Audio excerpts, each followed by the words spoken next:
은혜 받으신 하나님 말씀은 마태복음 28장 18절로 20절입니다. 왜 신앙을 가져야 되는가 15번째 시간입니다. 여러분, 구원은요, 나 자신을 위해서 받는 거예요. 그죠? 죄 용서도 왜 받아요? 나 자신을 천국 가려고. 그죠? 침례는요, 주님을 위해서 받는 겁니다. 명확하게 하셔야 합니다. 구원과 죄 용서와 거듭남은 날 위해서 받는 거예요. 지옥 가지 말아야 되니까. 근데 침례만은 주님을 위해서 받는 거예요.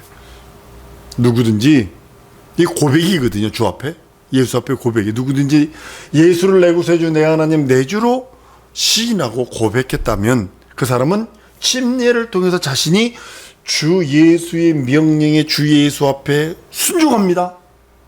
이것을 고백하는 거거든요.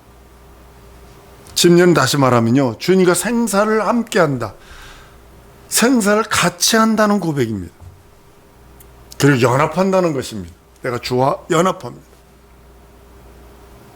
온몸으로 주님께 복종하고 순종하고, 나 사는 날 동안 내 생명 끊어지는 날까지 주의 종으로서 순종하는 그 삶을 살겠습니다. 그것이 바로 뭐냐면 침례입니다. 침례는 예수의 공적 생활을 시작하는 것입니다.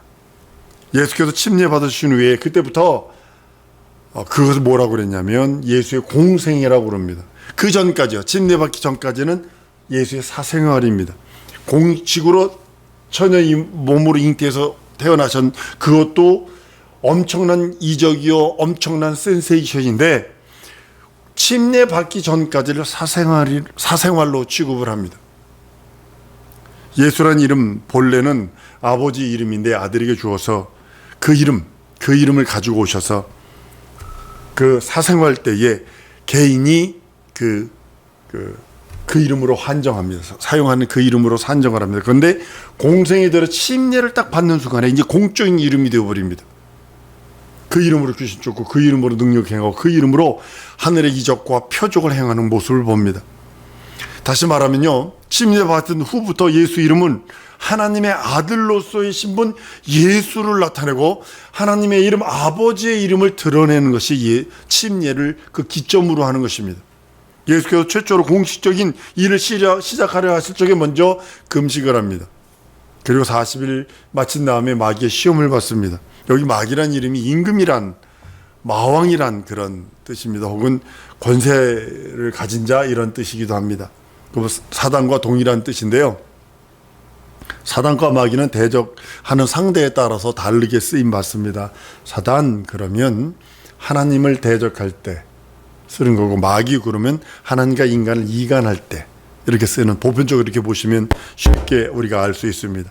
우리가 흔히 사단이라고 할 때 피조된 천사가 하나님을 반역했을 때 그를 가리킨 말이 사단이란 그런 말로 이야기가 되어집니다. 반해서 마귀는요, 반역한 천사가 하나님께서 시한적으로 음부에 갖다 두시고, 심판할 때까지 음부에 갖다 두시고, 거기서 권세를 줘요. 뭐냐면 세상 임금으로, 음부의 권세자로, 거기를 음부를 다스릴 수 있는 자로 공식적으로 내어줍니다. 그래서 대적하는 원수, 사람과 사람을 이간해서, 하나님과 사람을 이간해서 끝없이 반역을 일으키게 만들고 믿음 갖지 못하게 만드는 것을 마귀라고 칭하기도 합니다. 모든 사람이 육체의 정욕대로 태어났어요. 그렇지만 예수께서는 사람의 육체를 빌어 태어난 것이지 정욕과는 무관한, 우리의 육체의 정욕과는 무관한 그런 신령한 몸이라고 성경은 말씀하고 있습니다. 하늘에서 잉태되어 이 땅에 오셔서 우리를 위해 살찌고 피 흘리신 분이 예수라고 말씀을 합니다. 예수께서 자기 신분을 맨 처음에 나타낸 것은 사람에게가 아닙니다. 마귀에게입니다. 되게 참 아이러니입니다. 왜냐하면 마귀의 일을 멸하려 하신 것이 목적이니까요. 하나님의 나라를 상속하는 것이 목적이고 피 흘리러 오신 것이 목적이기 때문입니다. 자기 신분을 세상 공중 권세자분들한테 최초로 자기 신분을 드러냅니다. 완전히 드러내서 자기가 하나님의 아들이며 창조주며 그 하늘의 주인인 것을 말하는데 이 마귀가요, 나 같으면, 예를 들면 나 같으면 팍 무릎 꿇고 잘못했습니다 할 텐데, 이 마귀가 이게 안 돼가지고 하나님을 공식적으로 마귀가 가지고 있는 최고의 무기 세 가지를 딱 가지고 들어옵니다. 아주 지금도 우리들에게 세 가지 무기를 가지고 도전해 오고, 그 동일하게 예수에게도 동일하게 가져옵니다. 마귀가 가장 큰 무기, 그걸 가지고 나옵니다. 첫 번째는 돌로 떡 만들어 먹어라. 의식주무제 가지고 나옵니다. 이거 대단히 부드러운 말입니다. 배고픈데, 배고파 40일 동안 줄이고 있는데 떡 만들어 먹으라니요.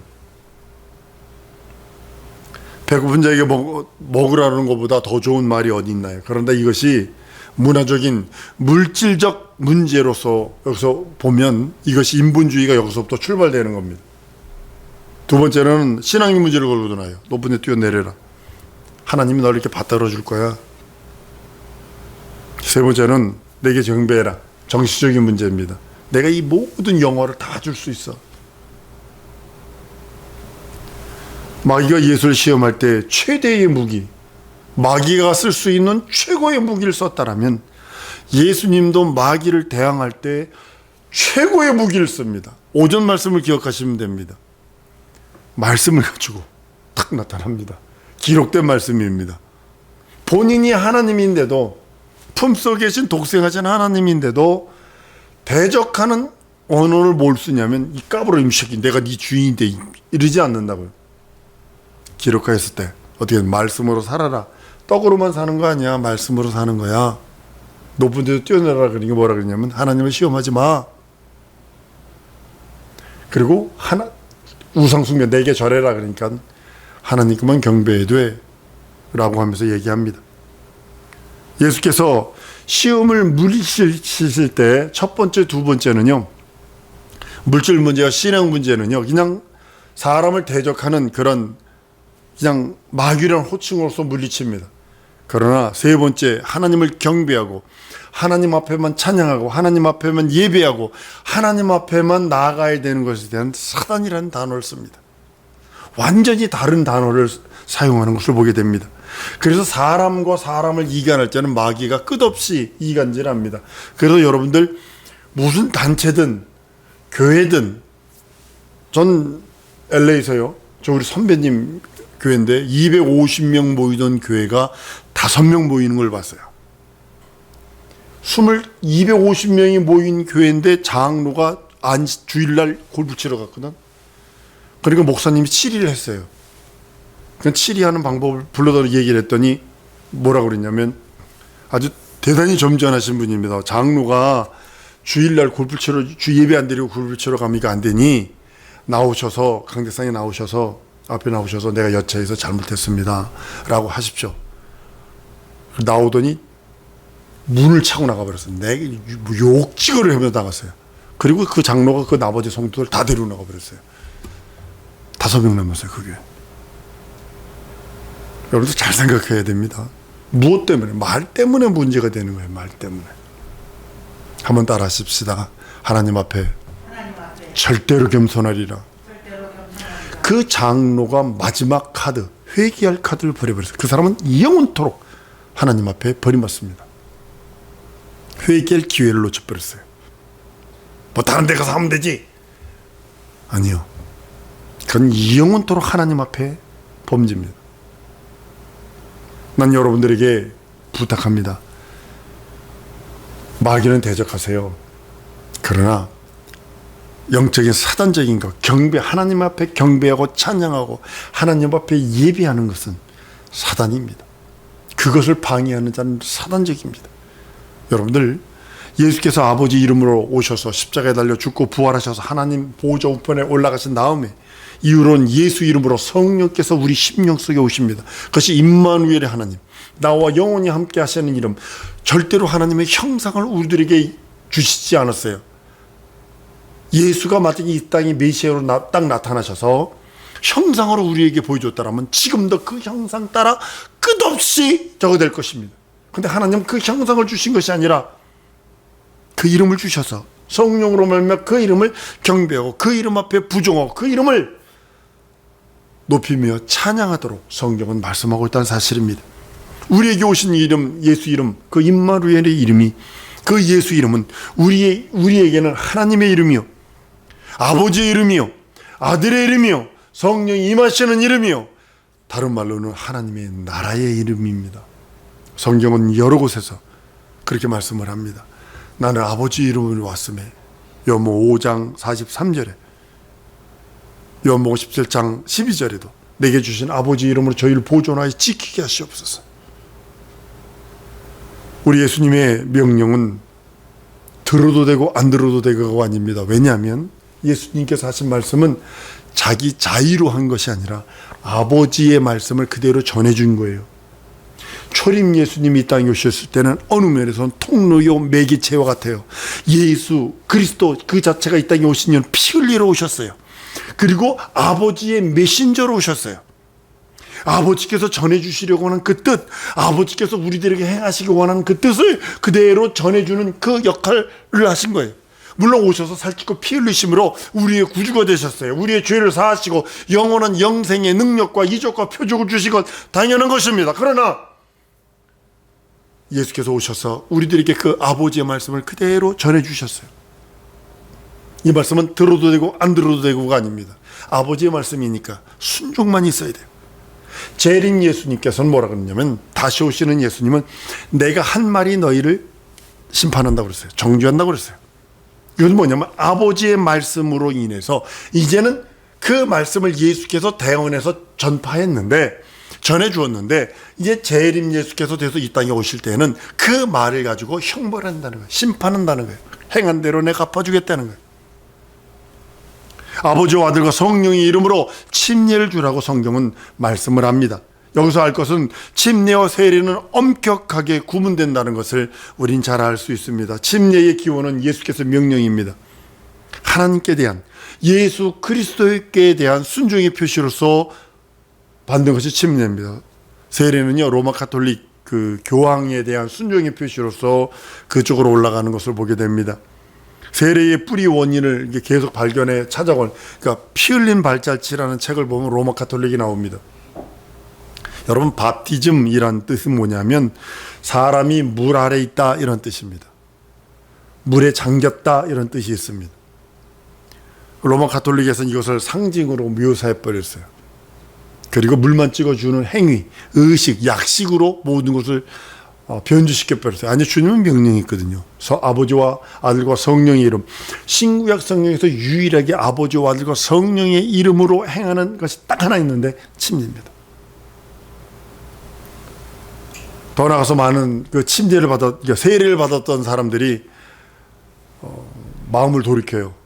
이거 아니야. 주님은 침례를 하라고 그랬어. 근데 교황이 자기 교황권을 확립하기 위해서 세례를 바꿈으로 인해서 5천만 명에서 약 8천만 명, 남한 혹은 남북한 합친 인구가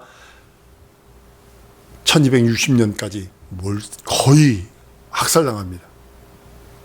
명령에 순교하고자, 명령 따라 순종하고자 했던 사람들이 세례를 받았지만 나 다시 침례받겠습니다 해가지고 죽은 사람이 5천만 명에서 8천만 명이 순교를 당합니다.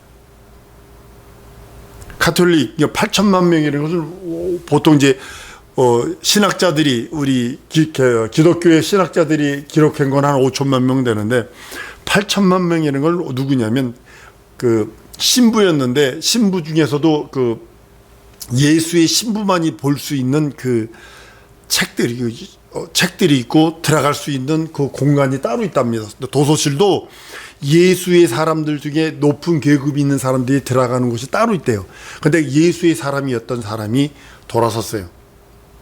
그 돌아서기 전에 가서 이제 그걸 발견을 해서 봤는데, 313년서부터 1500년, 그 한 1200년 동안, 약 1260년 동안, 계시록에 1261이라 그랬으니까 한 1200년 그 동안에 걸쳐서 한 5천만 명이, 기독교에서는 5천만 명이 죽었다 학자들이 얘기했는데, 그 사람은 8천만 명이 죽었다 이렇게 발견을 했답니다. 성도들이 이렇게 순교당한 거예요. 왜냐하면 세례와 침례 때문에. 성부, 성자와 성령 삼위의 하나님의 이름으로 사용하여 우리가 의식에 순종하는 것이 최초의 행위가 침례입니다. 이는 예수께서 지상 명령 중에 마지막 명령입니다. 유언입니다. 그리고 최고의 명령입니다. 예수께서 이것을 세상 끝날까지 가르치고 지키라 명령하셨어요. 그래서 우리는 그대로 가르치고 지켜야 됩니다. 필리핀 가가지고 이게 침례기식으로 가톨릭식으로 이게 세례를 줬더니 너 가톨릭이냐 그러더라고요. 아니다 그래. 침례를 줬어요. 수영장 빌려가지고 침례 버렸어요. 침례는 예수를 주로 시인한 사람들이 주님과 연합하기 위해서 받는 의식입니다. 그러므로 침례 자체가 우리에게 있어서 구원의 표로 작용하는 건 아닙니다.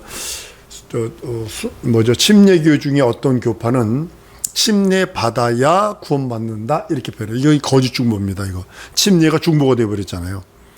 침례는 신앙 고백이에요. 내가 주의 것이 됩니다 이런 뜻이에요. 내가 주를 위해서 고백하는 거예요. 신앙 고백하는 건데, 침례가 만약에 침례를 받아야 구원을 받았다라고 그러면 무슨 문제가 생기냐면 다른 중보가 꼈다는 거죠. 예수 공로 필요 없이 다른 중보로 말미암아 내가 구원받는다는 것이 되기 때문에 이건 이단입니다. 근데 성경은 침례는 신앙 고백이에요. 아까도 말씀드렸잖아요. 구원은 날 위해서 받는 거예요. 예수 보혈을 위해서 죄 용서는 날 위해서 받는 거라면 침례는 주님을 위해서 받는 것이에요. 누구든지 예수를 주님으로 시인한 사람은 침례로서 자신이 주님께 순종하는 것이다 라고 하는 고백을 행위로서 침례로서 하는 것입니다. 주님께서 생사를 같이 한다. 나 이제는 예수와 생사를 같이 할 거야. 난 예수와 연합할 거야. 내 온몸, 지정이 진선 및 사지백체 모든 것들이 주님의 명령에 순종하는 그 증거로 나는 지금 침례를 받는 거야 라고 고백하는 것이라는 겁니다. 구체적으로 순종하기 위해서 여러분들 성경 상고하시는 거잖아요. 성경 안에 하나님께 대하여 어떻게 순종하라는 것이 있다라는 거죠.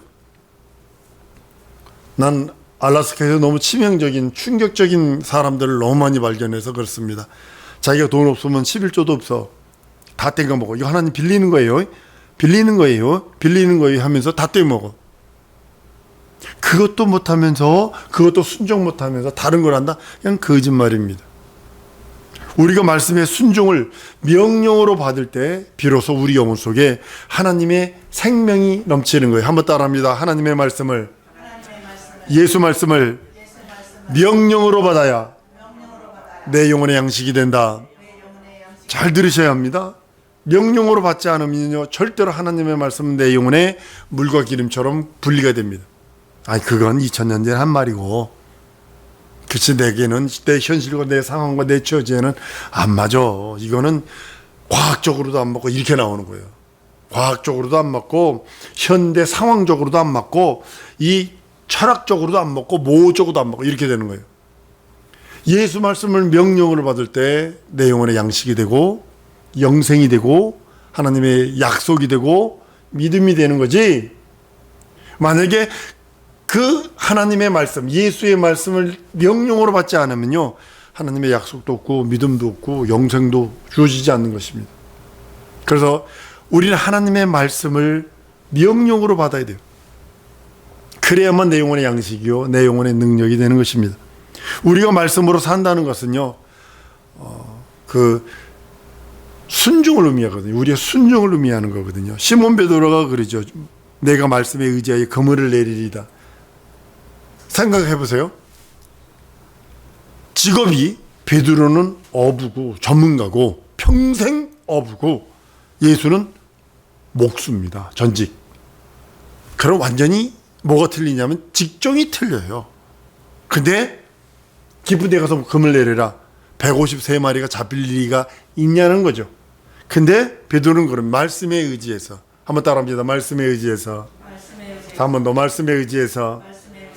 그리고 그 나머지는 여러분이 붙이세요. 말씀에 의지해서 내가 무엇을 하겠습니다. 말씀에 의지해서 내가 이걸 하겠습니다. 말씀에 의지해서 내가 이걸 하겠습니다. 열왕기하 4장에 보면 엘리사에게 한 과부 선지자의 생도였는데 남편이 죽었어. 과부가 됐는데 아들이 있는데 이 채 죽어 와가지고 빚을 안 갚는다고 해서 이 아들을 노예로 종으로 삼으려고 그러는 거예요. 그러니까 엘리사가 와가지고 막 간곡하게 얘기하는 거예요. 이런 일이 있습니다. 어떻게 했으면 좋겠습니까? 엘리사가 그럽니다. 너 뭐 있니? 집에 물어요. 그러니까 내게 있는 걸 내놔야 돼요. 아무것도 없어요. 그러면 안 돼요. 엘리사가 그 과부한테 물어요. 너 집에 뭐 있니? 저기 기름병 요만큼 있고, 기름병에 기름 요만큼 있거든. 조금 있거든요. 그래 그거 있니? 하나님은 내 있는 그것을 보신다는 거죠. 있니? 그릇을 많이 빌려라. 조금 빌리지 말고 많이 빌려라.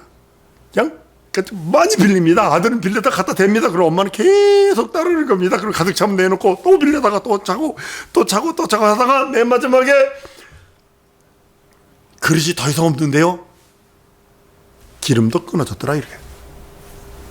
명심하셔야 돼. 한번 따라 하십시다.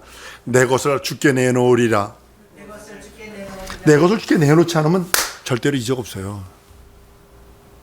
절대로 이적 없어요. 감 넘겨서 감 떨어지게 바르는 요행이에요. 그 사람은 미신 믿는 거예요. 하나님 믿는 거 아니에요. 사무엘상 15장 22절에도 순종이 제사보다 낫고 듣는 것이 수양에 기름보다 낫다고 말씀하잖아요. 우리가 아무리 예배를 잘 드리고 아무리 봉사와 헌신 충성을 한다 할지라도 말씀에 순종치 않으면 모두가 무용지물이요. 저는 알라스카에서 너무 많이 봤어요. 교회 주일 예배 드릴 생각을 안 하고 하는 것이 뭔지 아십니까? 봉사하라 그러면 열심히 나와서 깔깔거리고 그냥 막 합니다. 주일 예배 드리라 그러면 안 와요. 하나님을 순종해서 말씀으로 산다 하니까 그저 성경만 읽고 기도만 하면 된다는 뜻이 아닙니다. 그것도 해야 합니다. 성경 읽고 기도해야 합니다.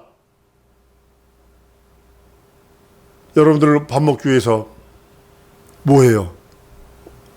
쌀 씻어서 밥 해야 되고 뭐 썰어서 찌개를 만들든지 국을 만들든지 요리를 해야 된다는 사실이죠. 그것만 가지고는 안 돼요. 냉장고에 음식 가득하다니까요. 내가 움직이지 않으면 안 되는 거예요. 마찬가지로 성경만 읽고 기도한다고 모든 것이 다 되는 것이 아니라 영계 살기 위해서 한번 따라합니다. 말씀에 순종하리라. 말씀에 순종해서 기도했으니까 말씀에 순종하면 나가는 거예요. 우리가 하나님의 말씀대로 살기 위하여 우리가 그분께 무엇을 순종할 것인가에 대해서 여러분 구체적으로 알기 위해서 여러분들 성경 읽잖아요. 성경 읽어야 되는 이유가 바로 거기 있는 것입니다. 여러분들 성경 읽지 않으면 안 보여요. 안 보여요. 마귀의 유혹이요? 이길 능력이 없어요. 꼭 어떻게 되면 된장인지 똥인지 맛봐야 되고 오줌인지 물인지 맛봐야 알아. 그 사람은. 한 번 더 따라 하십니다. 하나님의 말씀을 내 영혼의 양식으로 삼으리라. 그러기 위해서 순종해야 합니다. 하나님의 말씀에 순종해야 됩니다. 마귀의 유혹과 원수들의 모든 시험을 이길 수 있는 유일한 방법, 최상의 방법이 성경에 있습니다. 이국진 목사의 설교보다도 더 큰 능력과 이적은 하나님의 말씀입니다. 하나님의 말씀에 이적과 표적이 있기에 그 말씀 따라 순종하고 그 말씀 따라 기도하고 그 말씀 따라 헌신봉사 충성하는 거지 인정에 끌려서 모든 거 하는 건 아닙니다. 이 시간 우리 기도하십시다. 하나님, 말씀의 지혜와 말씀의 지식과 말씀의 능력을 내 영혼에 부어주옵소서. 시종은 내 영혼에 하나님의 은혜로 하나님의 의로 충만하게 해달라고 다 같이 통성으로 기도하십니다.